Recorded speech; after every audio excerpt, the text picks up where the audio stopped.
Fakta miris Yana Zain, kehabisan biaya hingga perdebatan soal Islam atau Kristen.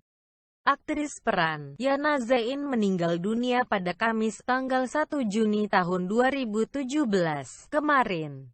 Yana Zain menghembuskan nafas terakhirnya di Rumah Sakit Maya pada sekitar pukul 1:05 waktu Indonesia Barat. Ia meninggal pada usia ke-44 tahun. Pemeran film Susuk Pocong ini meninggalkan dua putrinya yang kini masih duduk di bangku sekolah menengah pertama. Kepergian Yana Zain cukup membuat pilu. Ada sejumlah fakta-fakta yang membuat miris. Dari kehabisan biaya pengobatan, hingga kehabisan biaya pengurusan jenazah. Tak hanya itu, ada perdebatan antara ayah Yana Zain dan sang ibunda jelang pemakaman. Sebelum meninggal, Yana Zain menjalani pengobatan kanker payudaranya di China. Yana Zain menjalani pengobatan kanker payudara stadium 4 tepat di Rumah Sakit Modern Guangzhou, China. Pengobatan di China makan biaya hampir sebesar 1 miliar. Biaya pengobatan Yana di Tiongkok rp 1 miliar, tapi kami tidak masalah asalkan anak saya bisa sembuh, kata ibunda Yana, Svetlana sambil terisak. Setelah menjalani pengobatan berbulan-bulan di China, Yana Zain dipastikan sembuh. Ia pun dipulangkan ke tanah air dan tiba di Bandara Soekarno-Hatta pada Minggu, tanggal 28 Mei tahun 2017, siang. Kepada wartawan, Yana Zain yakin telah sembuh 80%. Ia bahkan terlihat berdiri dari kursi rodanya dan berjalan. Namun, nasib berkata lain, hanya beberapa hari di Indonesia pasca kepulangannya. Ia dikabarkan tak sadarkan diri hingga menghembuskan nafas terakhir di Rumah Sakit Maya pada Jakarta Selatan. Jenazah Yana Zain sempat diterlantarkan akibat kehabisan biaya. Keluarganya tak mempunyai biaya untuk membeli peti mati kepada almarhum. Hal inilah yang membuat jenazah Yana Zain dibiarkan di Rumah Sakit Maya pada beberapa waktu lalu.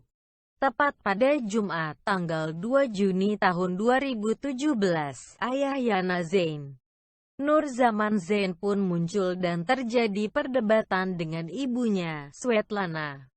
Nur Zaman Zain ngotot ingin pemakaman Yana Zain dilakukan secara Islami. Menurutnya Yana Zain merupakan seorang Muslim karena sejak lahir dilakukan dengan cara Islam, yakni mendengarkan suara azan di telingnya. Jadi saya kesini baru datang dari Sumatera dan niat saya adalah mengembalikan akidah anak saya kembali ke Islam. Saya mau memakamkan anak saya secara Islam supaya dia masuk surga, kata Nur Zaman, tanggal 2 Juni tahun 2017. Saya azankan telinga dia waktu lahir dan saya ajarkan dia puasa dan mengaji.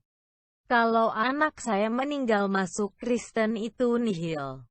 Saya kesini datang dari Sumatera langsung ke sini. Niat saya untuk mengembalikan anak saya dari Kristen menjadi Islam, kata Nur Zaman dengan nada tinggi, sambungnya dengan nada tinggi.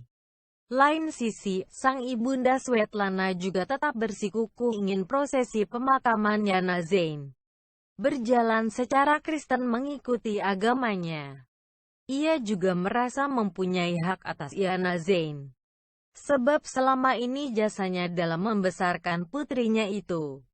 Saya ibunya, saya punya bukti kalau KTP dia Kristen. Waktu sakit keras Yana bilang, tolong kalau ada apa-apa, saya mau dikuburkan secara Kristen. Agama semua sama, saya kira Yana berhak memilih. Yana juga ada tanda tangan sendiri kalau dia jadi Kristen, ungkap Svetlana. Kamu enggak pernah urus anak saya, kamu tinggalkan anak saya, kamu istrinya 10.